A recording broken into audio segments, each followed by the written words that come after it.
मैले धेरै ठाउँमा उदाहरण दिने गरेको छु। हिरोशिमा र नागासाकीमा 1945 मा एट्याक गर्दा 2.2 बिलियन US डलर खर्च भएको रहेछ। त्यो भनेको झन्नै झन्नै हाम्रो नेपालको 15 वर्षको बजेट। हाम्रो यहाँ त सोशल मिडिया नेटवर्क बनाएर विभिन्न ग्रुप बनाएर आफ्नो देशका दलालहरू बनाएर लुसिफर बनाएर युथ काउन्सिलको सदस्य बनाएर बारबारा फाउन्डेसन बनाएर हामी नेपाली के बनाएर टिओबी ग्रुप बनाएर खरब होइन, अरब पनि धेरै अरब होइन, 20-50 अरब मात्रै खर्च गरेर हाम्रो देशलाई ध्वस्त बनाइदिए। न कुनै यहाँ मिसाइल आक्रमण गर्नु पर्यो, न कुनै बम आक्रमण गर्नु पर्यो। हाम्रा नेपाली नयाँ पुस्ताका युवाहरू जसको नाम पनि उनीहरूले नै राखिदिए, जेनजी, अमेरिकन युरोपियन समाजशास्त्रीहरूले राखेको नाम, यस्तो इमोसनल ढङ्गले उनीहरूले उचालिदिए, उनीहरूको दिमागमा यस्तो भ्रम पारिदिए। नेता जति गाडीमा, हामी सबै खाडीमा। नेपो बेबी भन्ने मान्छेको भन्दा क्षेत्रप्रताप अधिकारीको छोरा। हामी कलेज पढ्दा क्षेत्रप्रताप अधिकारीको घर बौद्धमा चाहिँ जापानिज स्टाइलको घर बनाएको छ अरे, गजबको घर बनाएको छ अरे भन्थे। सहायक मन्त्री थिए उनी त्यतिखेर। रमेश पाण्डेको नाति। हामीले ओपनली भन्यौँ हाम्रा छोराछोरीहरू कोही हामीले विदेश पढाएका छैनौँ। सामान्य मेरो त अझ गुन्डु स्कुलमा पढाएको, ती गएर बुझ्नुहोस् भनिरहेको छु मैले। अहिले सुशीला आमैका छोराछोरीदेखि लिएर 10 जना मन्त्रीका छोराहरू कोही अमेरिका छन्, कोही बेलायत छन्। नेपो बेबी भनेको नेताका बच्चा मात्र होइन रहेछ नि त। राज्यको स्रोत साधन र शक्तिको दुरुपयोग नेताले मात्रै गर्छ भन्ने जुन भाष्य उनीहरूले बनाउनु खोजे त्यो बेठिक थियो। म 13 महिना मन्त्री हुँदा मैले राज्यको स्रोत साधनको के दुरुपयोग गरेँ, छानबिनको दायरामा आउन तयार छु भनेर ओपन च्यालेन्ज मैले गरेको छु। एमाले पार्टीले गरेको छ, एमालेको सबै पङ्क्तिले गरेको छु। सुशीला कार्की प्रधान न्यायाधीश हुँदा छानबिनको दायरामा आउन तयार हो त? प्रधान न्यायाधीश हुँदाखेरि पनि त स्रोत साधनको दुरुपयोग त राम्रै हुने ठाउँ होला नि। रामेश्वर खनालजी अर्थ सचिव हुँदाको विषय छानबिनको दायरामा आउन तयार हो त? बजेट निर्माण गर्दा ठुल्ठुला व्यवसायहरूमा करका दर रेटहरू मिलाएका सेटिङहरूकै कुरा के हो त, गरेर छ कि छैन त? आरोप लगाउनुमा छानबिनमा आउन तयार हो त? कुलमानजी विद्युत प्राधिकरणको एमडी हुँदाका छानबिन गर्न तयार हो त? मलाई लाग्दैन उहाँहरू तयार हुनुहुन्छ भनेर। कुलमानजीको अहिलेको भारतको भ्रमणमा अन्तर्देशीय ट्रान्समिसन लाइन विस्तार गर्ने क्रममा जुन सम्झौता उहाँले गर्नुभयो, सायद 28 वर्षसम्मको सम्झौता गर्नुभयो र त्यसमा नेपाल विद्युत प्राधिकरणलाई 1 करोड भाडा दिने गरेर थप 45 करोड लस गर्ने खालको सम्झौता गरेर आउनु भएको छ। कारबाही त यहीँबाट सुरु गरे पनि, उहाँको पुरानो ठाउँमा जानुपर्छ र नयाँ कारबाहीबाट सुरु गरे पनि। विभिन्न खालका संसारका देशहरू छन्, भ्याटिकन सिटीदेखि लिएर समथिङ आइसल्यान्ड भन्ने छ बेलायतको नजिकका देशहरू। ती देशहरू भनेका अवैध सम्पत्तिहरू जम्मा गर्ने, कर तिर्न नपर्ने, त्यहाँबाट आएका कम्पनीहरूलाई कर छुट दिएर रामेश्वर खनालजीले दोस्रो एनसेल काण्ड सिर्जना गर्नुभएको छ। त्यो कम्पनीको कन्सल्टेन्ट भएर उहाँले वर्षको 90 लाख खानु हुँदो रहेछ विगतमा। छानबिन त यहीँबाट सुरु गरे पनि 2 महिना भयो मन्त्री परिषदले पूर्णता पाएको छैन। 2 महिना भयो मन्त्रीज्यूहरूले सम्पत्ति विवरण सार्वजनिक गर्नु भएको छैन। यति रमाइलो स्टन्टबाजी छ। सञ्चार मन्त्रीज्यूले गरेको महत्त्वपूर्ण काम के रे भन्दा आर्यघाटमा वाइफाई फ्री रे। किन भन्दा आर्यघाटमा मरेका मृतकहरूको परिवारलाई विदेशमा लाइभ गर्ने रे। सबभन्दा महत्त्वपूर्ण उपलब्धि जगदेश खरेलजीको त्यही रहेछ। अरूमाथि प्रश्न उठाउन जति सजिलो छ काम गर्न त्योभन्दा 100 गुणा गाह्रो छ भनेर आज जगदीशजीहरूले महसुस गर्न थालेका छन्। हाम्रो भिआइपीहरूलाई, नेपालका प्रतिनिधिहरूलाई अन्तर्राष्ट्रिय औपचारिक प्रोग्रामहरूमा सम्मान मिलेन भनेर जेएनजी आन्दोलनकै समर्थकहरूले भनिरहेका छन्। हिजो एकजना बुद्धिजीवीले बडो राम्रो विश्लेषण गर्नुभएको थियो।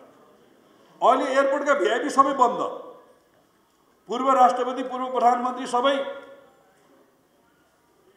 त्यो के अरे मेटल डिटेक्सनबाट, चेकिङको प्रोसेसबाट अगाडि बढेर विदेश जान्छन्।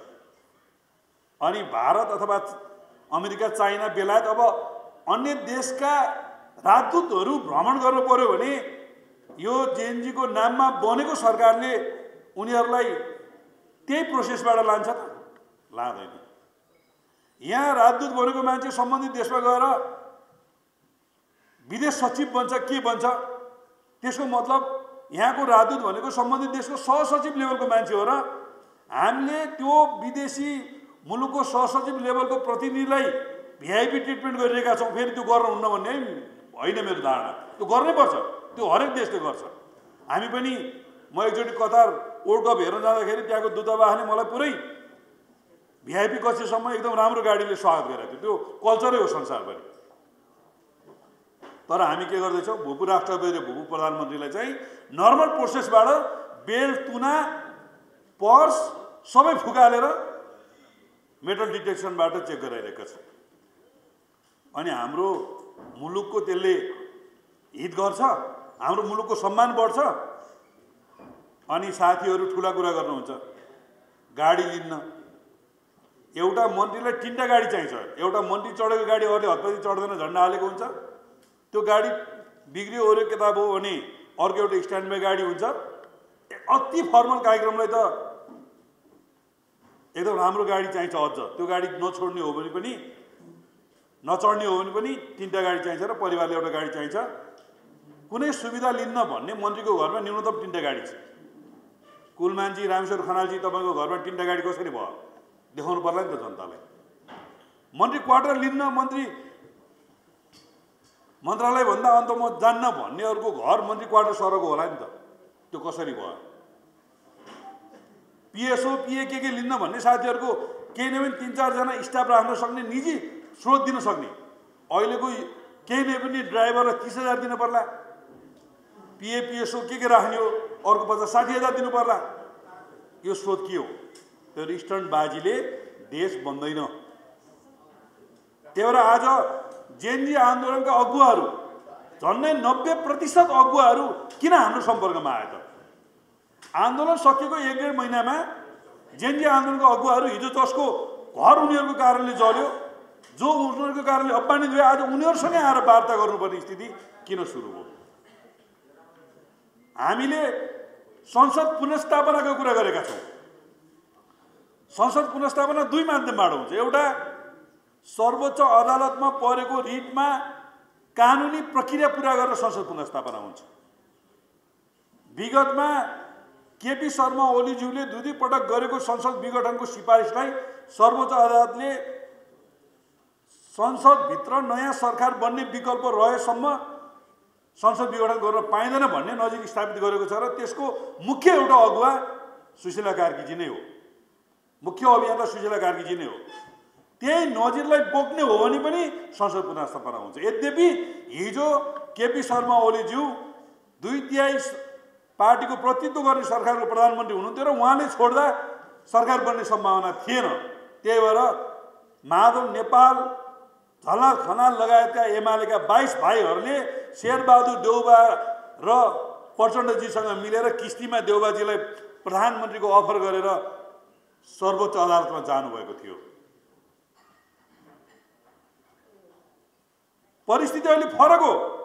अहिलेको संसद विघटन कुनै निर्वाचित प्रधानमन्त्रीले गरेको होइन, कुनै प्रतिनिधि सभाको सदस्यले गरेको होइन। प्रतिनिधि सभाको सदस्य नभई प्रधानमन्त्री हुन पाइँदैन, हाम्रो संविधानले त्यस्तो भन्छ। सर्वोच्च अदालतको प्रधान न्यायाधीश भइसकेको अथवा न्यायाधीश भइसकेको मान्छे मानव अधिकार आयोगको अध्यक्ष बाहेक केही पनि हुन पाइँदैन। त्यही भएर सुशीला कार्की हाम्रो संविधानले नचिनेको प्रधानमन्त्री हो। अहिलेको मन्त्रीमण्डल हाम्रो संविधानले नचिनेको मन्त्रीमण्डल हो। त्यही भएर संसद पुनर्स्थापना गरेर संविधानले चिनेको नयाँ सरकार बनाउनुपर्छ र त्यो सरकारमा दलको प्रतित्व चाहिन्छ। त्यो सरकारमा जेनजी आन्दोलनका अगुवाहरूको प्रतित्व चाहिन्छ। किन चाहिन्छ भने जेनजी आन्दोलनका अगुवाहरूले हामीसँग वार्ता गर्दा भनेका छन्, बालेनजीले सेनापतिसँग वार्ताको आह्वान गर्ने स्ट्याटस लेखेर नेपालको लोकतन्त्रलाई निरङ्कुशतातर्फ लैजाने र सेनाको हातमा बुझाउने षड्यन्त्र गरे, हामी त्यसमा झुक्क्यौँ। बालेनले संसद विघटनको सिफारिस गरे, स्ट्याटसबाट हामी त्यसमा झुक्क्यौँ। दल र दलीय व्यवस्थाको अस्वीकार गर्ने कुरामा हामीलाई उचाले, हामी त्यसमा झुक्क्यौँ। अब हामी संसद पुनर्स्थापना गरेर जेनजी पुस्ताको प्रतित्व खोजिरहेका छौँ। हामी नयाँ सरकार बनेर दल प्लस हाम्रो पनि त्यहाँ भूमिका खोजिरहेका छौँ र हामी जेनजी आन्दोलनमा उठेका मुद्दाहरू जो साँच्चीकै नेपाली जेनजीहरूले उठाएका थिए, नेपाली मन भावना भएका नेपाली जेनजीहरूले उठाएका ओरिजिनल मागहरू, भ्रष्टाचार नियन्त्रण गर्ने कुरा, सुशासन कायम गर्ने कुरा र सोसियल मिडियालाई हाम्रो आवाजलाई उजागर गर्ने फोरमको रूपमा प्रयोग गर्ने कुरा उनीहरूको माग थियो। त्यो कुरालाई हामी सम्बोधन होस् भन्ने चाहन्छौँ। त्यसका अलावा संविधानलाई नै संशोधन गरेर कतिपय मागहरू पुरा गर्नुपर्छ भन्ने हाम्रो चाहना छ। त्यसलाई हामी पुरा गर्न लागि पनि आज संसद हामीलाई चाहिन्छ भने उनीहरूले भनिरहेका छन्। उनीहरूको त्यो मागप्रति हामी सकारात्मक छौँ। तर वर्तमान सरकार जेनजी आन्दोलनका माग र मुद्दाहरूलाई सम्बोधन गर्ने होइन, जेनजी आन्दोलनका माग र मुद्दाहरूलाई आरेघाटमा लैजानेतर्फ केन्द्रित छ। सुशीला आमै के भन्न थाल्नु भएको छ भने हामीले चुनाव गराइदिने हो, संविधान संशोधन मार्फत पुरा गर्नुपर्ने तपाईँका मागहरू अर्कोचोटि चुनाव लड्नुहोस्, जित्नुहोस् अनि पुरा गर्नुहोस् भन्दैछन्। गैर जिम्मेवार अभिव्यक्ति दिँदैछन् सुशीला आमा। हाम्रो पार्टी अध्यक्ष के भन्दै हुनुहुन्छ भने संसद पुनर्स्थापना गरौँ, एमाले काङ्ग्रेस र जेनजीका प्रतिनिधिहरूको बिचमा छलफल गरौँ, तपाईँहरूका जायज मागहरू नयाँ चुनाव पछाडि होइन 1 महिनाभित्र हामी पुरा गर्छौँ भनेर हाम्रो अध्यक्ष। व्यवहारिक कुरा के हो? छलफल गरौँ। जेनजी भाइ बहिनीहरू, हाम्रो घर जलेको छ, हामीलाई एक ढङ्गले प्रतिबन्ध लगाउने प्रयत्न भएको छ। हामी मुलुकको हितको निमित्त आफ्ना जलेका घरहरूलाई थाँती राखेर यो मुलुकको हितको निमित्त योगदान दिन तयार छौँ। हाम्रो क्षति बिहोरेर हामी अगाडि बढ्न तयार छौँ। सुशीला आमा तपाईँको प्रतिनिधि हो कि ओम प्रकाशजी तपाईँको प्रतिनिधि हो कि जेनजीका साथीहरू आउनुहुन्छ? बडो रमाइलो लाग्छ मलाई जेनजी साथीहरूको स्टाइल। एउटा साथीले हाम्रो अगाडि दिनुहुन्छ पुरै क्याप लाएर मास्क लाएर, ए भाइ यो मास्क त खोले हुन्छ नि, कोठाभित्र त होइन त, हामी एकदम गम्भीर सङ्कटमा छौँ भन्नुहुन्छ। फेरि उहाँ होइन, कोठाभित्र त क्याप र मास्क खोले हुन्छ नि, खोल्नुहुन्न। उहाँ यति आतङ्कित बनाइएको छ बिचरा उहाँहरू। गृहमन्त्री र कल्ल उहाँले फोन गर्नुहुन्छ तीबाट हाम्रै अगाडि, यस्तो गाली दिनुहुन्छ कि त्यो निर्य छ त्यो मन्त्री बिचरा। अनि फेरि मन्त्रीज्यूको एसएमएस आउँछ हामी बस्दा बस्दै, अहिले के भद्र खनालले प्रधानमन्त्रीको सल्लाहकार अजय भद्र खनाल, विवेकशील पार्टीका नेता अजय भद्र खनालजीलाई कन्ट्याक्ट गर्नुहोस्, खास योजना बनाउनुहोस्। बालेन्द्र सुदन गुरुङ अति भएको छन्, त्यसलाई तल आउनुहोस् भनेर आउँछ म्याच। दाइ हेर्नुहोस्, हाम्रो म्याच ल्याउँछ फेरि त्यो जेनजी भाइले आउँछ। मेरो आवाज अलिक पुगेन। केपी ओलीको विरुद्ध माग गर्नुहोस्, महेश बस्नेतलाई थुन्न पर्छ भनेर माग गर्नुहोस्। दाइ हेर्नुहोस् यो म्यासेज। यस्ता ल्याङ्ग्रे, यस्ता लाचार गृहमन्त्री भएको देशमा सुशासनको कल्पना गर्ने हामीले कतिपय साथीहरूले भन्नुभयो दाइ यति त नबोलाए हुन्थ्यो भन्नुभयो। उनीहरूको उद्देश्य के थियो भने आन्दोलनको दौरानमा देउबालाई गम्भीर घाइते बनाउने, केपी ओलीलाई सक्ने। 5 मिनट ढिला भएको भए सायद केपी ओलीले बाटो टार्न सक्थे। केपी ओली र देउबालाई जनताले यस्तो भड्काउने कि बस्ने बासै नदिने। हामीले गुन्डु लिएर गएपछि असोज 11 गते त्यही डिस्कर्ड मार्फत ड्रोन हमला गर्ने, मार्ने, के गर्ने, झोले ट्रेन युवाहरूले केपी ओलीसँग फोटो खिचेको हालेपछि त युवाहरूले संरक्षण गर्छन्। झोले ट्रेन भन्दैपछि त फेसबुकमा युवाले फोटो पनि नहाल्ने भए, जाँदा नजाने भए, फोटो पनि नखिच्ने भए। अपराधिक योजनाहरू यो ढङ्गले बनिरहेका थिए। म धन्यवाद दिन्छु युवा सङ्घलाई, म क्षितिज टिभी मार्फत तपाईँहरू सबैलाई धन्यवाद दिन्छु। असोज 11 गते हामीले त्यो चियापान गरे होइन, त्यो प्रतिरोधै गरे हो, त्यो कुनै चियापान थियो। हामी दसैँ तिहार चियापान गरेर खुसीमा मनाउने मोडमै थिएनौँ। र त्यतिखेरको भाषणमा मैले ड्रोन हमला गर्ने, एट्याक गर्ने, हामीलाई मार्न आउँछु भनेर योजना बनाउने लुसिफरहरू गलत उद्देश्यले गुन्डो आयो भने किमा बनाउँछु, अचार बनाउँछु भनेकै हो त्यो कार्यक्रमको बाइट अफ द डे नै त्यही थियो। केही भन्न त्यो कार्यक्रम गरे हो भन्न पर्दैन, आगो गर्ने नै थियो। आएन भने त सक्यो कुरा होइन। फेरि बोली मात्र त्यो काम होइन हुन्छ। ए बाबा हामी आतङ्कवादी समूह हो त? हामी त राजनीतिक सङ्गठन हो नि। हामी अरूलाई कुट्दै हिँड्ने सङ्गठन हो र? अरूमाथि हिंसा गर्दै हिँड्ने सङ्गठन हो र? हतियार चलाउने सङ्गठन हो र? हामी त मुलुकको समृद्धि र विकासको लागि योगदान दिने सङ्गठन हो। अब हाम्रो विरुद्ध एट्याक गर्न आउँछन् भने चाहिँ प्रत्यागमन गर्ने नैसर्गिक अधिकार हो सबैको। त्यही भएर हामीले त्यो दिनको कार्यक्रम चाहिँ किमा बनाउँछु भनेकै हो, आगोमै बन्थ्यो पनि होला।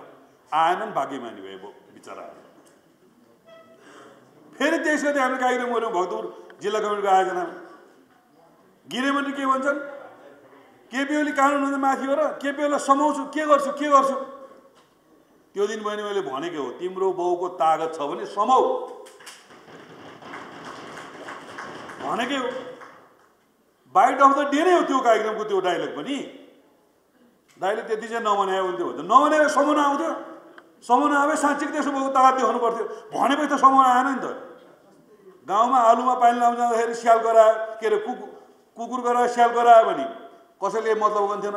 चित्तो र बाघ गरायो भनेपछि एटेन्सन भएर सबै गएको थिएँ। त्यही भएर युवा सङ्घ नेपालले सकभर किमा बनाउनु नपरोस्, सकभरको तिनको बाउको तागत देखाउनु नपरोस् भनेर गर्जन दिएकै हो। त्यो गर्जन दिएको कारणले रोकिएकै हो। एउटा बुद्धिजीवीको अस्तिको विश्लेषण सुन्नु भएन? युवा सङ्घले यो तहमा नगरेको थियो भने, युथ भोलिन्टियर फोर्सको घोषणा नगरेको थियो भने आज चोरी र लुटेर देशभरि फिजिन्थ्यो। यो त सही विश्लेषण हो नि। अनि अर्को एउटा कुन चाहिँ गजेडीले घिसार्छु केपी ओलीलाई घरबाट भन्छ बा। एउटा गजेडीले अश्लील लेख्छ फेसबुकमा, युएसदेखि इन्डियादेखि भएर सबै देशलाई अश्लील गाली गर्छ। अर्को गजेडी केपी ओली र रमेश लेखकलाई घिसार्छु भन्छ। युथ भोलिन्टियर फोर्स विदेशी दलालहरू, लुसिफरहरू, हत्याराहरू, लुटेराहरू, डाँकाहरू, आतङ्कवादीहरू तराउन बनाएकै हो। त्यही भएर घोषणा गरेकै हुन्छ 16 गते। यो बेला भएको छैन, बेला भएकै छ, भएर गरे हो। रवि लामिछानेलाई अस्ति बयानमा बोलाइयो, बुझ्दैनौँ हामी नाटक। जेलबाट सुशीला आमाको कोठामा ल्याएर बयान गरेर बाघ जस्तो हिँड्छ अरे। कतिवटा मुद्दा लागेको छ, पूर्व पश्चिममा बसेको छ, सरकारको सेटिङमा आएको छ, अनि बाघ जस्तो हिँडेको छ। त्यो भने चाहिँ आइजिपी बनाउने प्रक्रियामा अहिलेको हिसाबले म सल्युट गर्छु। यो आन्दोलनमा बल प्रयोग गर्ने विधि के हो भन्ने कुरा जनताले उहाँले बुझाइदिनु भएको छ। यो बल प्रयोग गरेर कुनै प्रधानमन्त्री र गृहमन्त्रीको हात हुँदैन। हामी पनि उद्वेलित थियौँ। 46 सालमा कमल थापा लगायत धेरैले कारवाही गर्नुपर्छ। आन्दोलनको पछि कुद्ने मान्छे हामी नै हौँ। त्यतिखेर हामी आन्दोलनको अगुवा थिएनौँ। भान्दैहरू अगुवा हुनु त हामी पछि कुदेकै हो। कसैलाई कारवाही भएन, हामीलाई पनि रिस उठेको थियो। आखिरमा आदेश दिन्थ्यो, त्यसले होइन रहेछ। यद्यपि त्यो पञ्चायत व्यवस्था थियो, ठाडै दिन्थ्यो। 62-63 पछाडि त्यो आन्दोलनलाई दमन गर्ने ज्ञानेन्द्र साईका विरुद्ध अगुवै थियौँ हामी त। त्यो बेला भक्तपुरबाट आन्दोलनको निर्णायक आन्दोलन त त्यो हाम्रो नेतृत्व गरेर ल्याएका थियौँ। त्रिपुरेश्वरमा गएपछि जहाँ गोली चलाइयो, बाल बचेका हौँ हामी। त्यहाँ पनि कारवाही भएन। अहिले प्रधानमन्त्री र गृहमन्त्रीलाई कारवाही गर्ने भनेर जुन नौटङ्की गरिएको छ, गौरी बहादुर कार्कीजी मेरो छिमेकी, मेरो जेठान दाई भन्नुभएको छ। उहाँप्रति मेरो सम्मान छ। उहाँ राम्रो मान्छे, असल मान्छे हो। तर जेएनजी आन्दोलनको सन्दर्भमा उहाँले पहिल्यै फैसला सुनाउनु भएको थियो, पहिल्यै विचार सुनाउनु भएको थियो। केपी ओली, शेरबहादुर देउवा, प्रचण्ड लगायतलाई कारवाही गर्छु भन्नुभएको थियो। त्यही भएर उहाँको आयोगलाई नेकपा एमाले मान्दैन, उहाँको आयोगमा बयान दिन चाहँदैन। हाम्रो अध्यक्षले भन्नुभएको कुरा यही हो। अब अहिलेको आइजिपी प्रति घृणा फिजाएर नयाँ आइजिपी बन्ने साथीहरूलाई अहिलेको सरकारले, गृहमन्त्रीले के प्रस्ताव गर्दै हुनुहुन्छ भने आइजिपी बनाउँछौँ, केपी ओली र रमेश लेखक ककलाई थुन्नुपर्छ। म फेरि पुरानै डायलग दोहोऱ्याउँछु, तिम्रो बाउको तागत भन्ने कुरा मन परेन भन्नुभएको छ। इन्द्रिया बाउ चन्द्रिया आए पनि यो गर्न सक्दैन, कल्पना नगर। केपी ओलीलाई सिंहदरबारमा बयान बोलायौ भने हिजो जेनजीका 10,000 युवा जाँदा ठेक्न सकेनौ, 1 लाखभन्दा बढी नेकपा एमालेका कार्यकर्ता सिंहदरबार छिर्छन्, यो तिमीले कन्ट्रोल गर्न सक्दैन। केपी ओलीलाई र हामीलाई तनाव दिनको लागि गुन्नु आउँछु भन्ने कल्पना गरेका होला। अहिले 2-4 दिन यता गुन्नुमा चाहिँ ज्यादती भयो, चेकिङ भयो, के हो भनेर भिडियो फेक भिडियो हालिरहेको छन् नि, बुझ्नु भएको छ त्यसको नियत के हो? त्यो कुनै ज्यादती भएको होइन, त्यहाँ कुनै चेकिङ छैन। 3 जना जडाहरू राति 11:15 बजे जाँड खाएर आएर झोलीसोली के भनेका कारणले युवा साथीहरूले सम्झाएपछि भागेर गए। पछि प्रहरीले बोलाएर सम्झाउँदाखेरि नियतवश भिडियो खिचेका छन् उनीहरूले। एउटा भिडियो त फेकै हालेका छन्। त्यसको उद्देश्य के भने गुन्डुमा नयाँ आइजिपी बनेपछि हरकत गर्ने भन्ने यिनीहरूको प्लान। यिनका हरेक प्लानमा अपडेट छौँ हामी।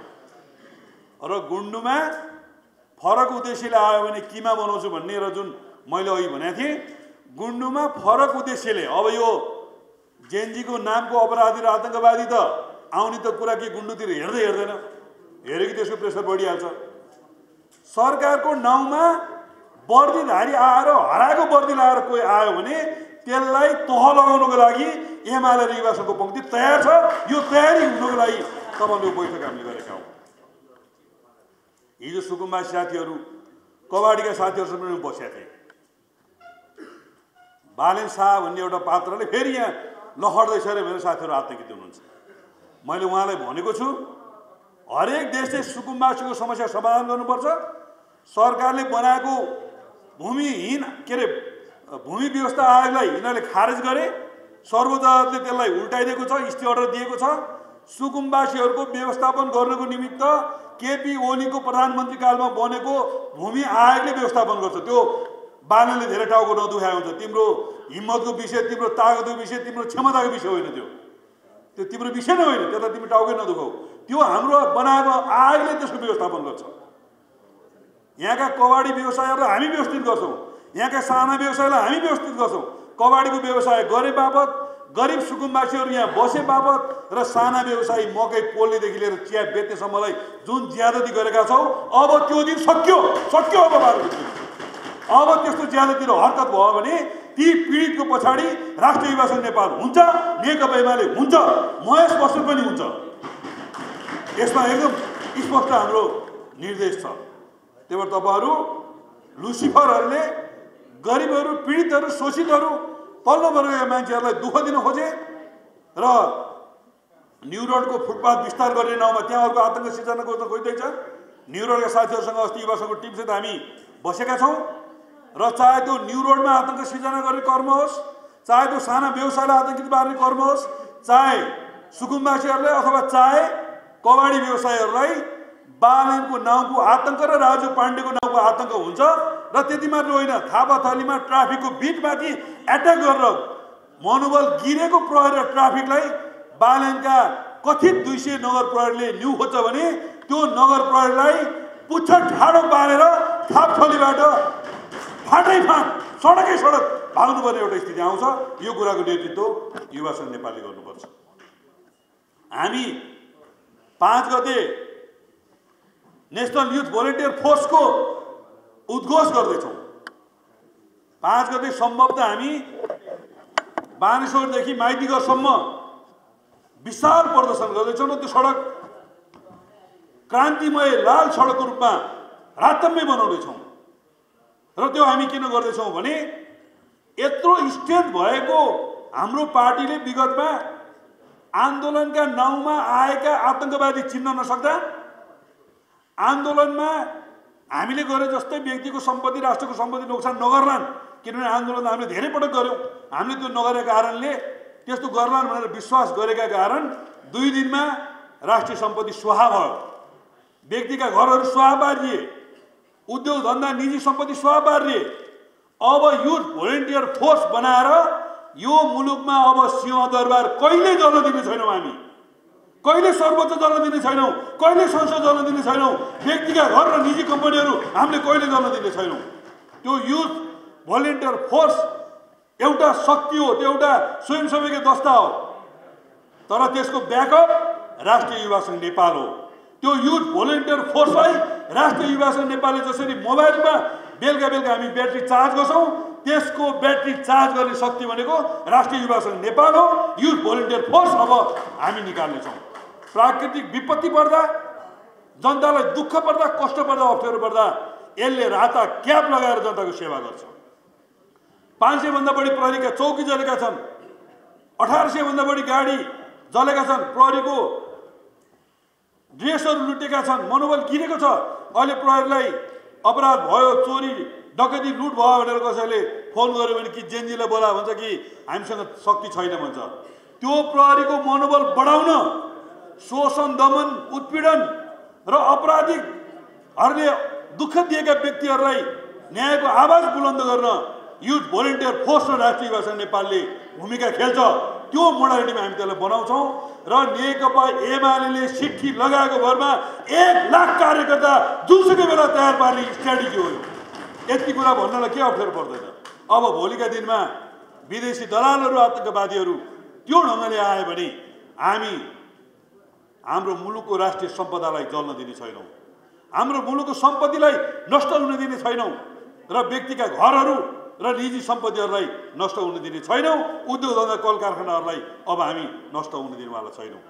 हामी लोकतान्त्रिक पद्धतिलाई विकास गर्नको लागि, विधिको शासनलाई स्थापित गर्नको लागि, दलीय व्यवस्थालाई अझ मजबुत बनाउनको लागि, प्रभावकारी बनाउनको लागि, भ्रष्टाचार नियन्त्रण गर्दै सुशासन दिनको लागि, विकास र समृद्धिको लागि नेकपा एमालेका अध्यक्षले जे अडान लिनुभएको छ त्यो अडानलाई अझ प्रभावकारी बनाउनको लागि त्यो युथ भोलिन्टियर फोर्सको प्रयोग गर्नेछौँ। हामी 3टा काम सँगसँगै गर्छौँ। एउटा पार्टीको महाधिवेशन जो मङ्सिर 27, 28, 29 गते काठमाडौँमा हामी गर्दैछौँ, त्यसलाई भव्य बनाउँछौँ, त्यसलाई सभ्य बनाउँछौँ। त्यो दौरानमा भएका जागरण अभियानहरू र आन्दोलन कार्यक्रमहरू पनि प्यारलल लैजाउँछौँ र आउँदो महाधिवेशनबाट विदेशी शक्तिहरू र राष्ट्रका हामीलाई घेराबन्दी गर्ने तत्त्वहरूलाई देखाउनेछौँ। फेरि पनि नेकपा एमालेको अध्यक्ष कमरेड केपी शर्मा ओली नै हो भन्ने प्रस्ताव अघि क्षितिजजीले राखिसक्नु भएको छ। राष्ट्रिय युवा सङ्घ नेपालले संस्थागत ढङ्गले राखेको प्रस्तावलाई हामी महाधिवेशनमा लैजानेछौँ र उहाँलाई अध्यक्ष बनाउनेछौँ। अबको हाम्रो पार्टी आन्दोलनको निमित्त ज्यान समर्पण गर्ने योग्यता, क्षमता र हैसियत बोकेका सबै कमरेडहरूलाई कार्यकर्ताले छनौट गर्नुहुनेछ र 101 राम्रा उत्कृष्ट साथीहरूलाई नेतृत्वमा लग्नेछ र आन्दोलनलाई बेइमानी गर्ने, ढुकेर बस्ने, सधैँ गुटबन्दी गर्ने, काम नगर्ने, पार्टीको सधैँ कमजोर बनाउने प्रयत्न गर्ने साथीहरूलाई कार्यकर्ता पङ्क्तिले यसपालि साइजमा राख्नेछ र उत्कृष्ट कमिटी बनाउनेछ। यो कुरामा राष्ट्रिय युवा सङ्घ नेपालका साथीहरू 101 तपाईँहरू तलबाट प्रतिनिधि भएर आउने। यो तपाईँको निमित्त यो अधिवेशन एउटा गौरवको महाधिवेशन हो, किनभने नेकपा एमाले नै यस्तो एउटा पार्टी हो जसले 1200 सदस्य मध्ये 4 जना प्रतिनिधि छान्ने, 4 जना मध्ये 1 जना 40-90 का युवा अनिवार्य छान्ने निर्णय गरेको छ। यसको मतलब यसपालिको प्रतिनिधि मध्ये 1/4 युवा प्रतिनिधि आउने कुराको ग्यारेन्टी गरेको छ। यो बैठकबाट तपाईँहरूले नेकपा एमालेलाई धन्यवाद दिनुपर्छ, किनभने नेकपा एमाले नै जेनजी आन्दोलनको मागलाई प्रतिनिधित्वको हिसाबमा सम्बोधन गर्ने पार्टी बनेको छ र हामी आउँदो महाधिवेशनमा यसलाई पुरा गर्दैछौँ।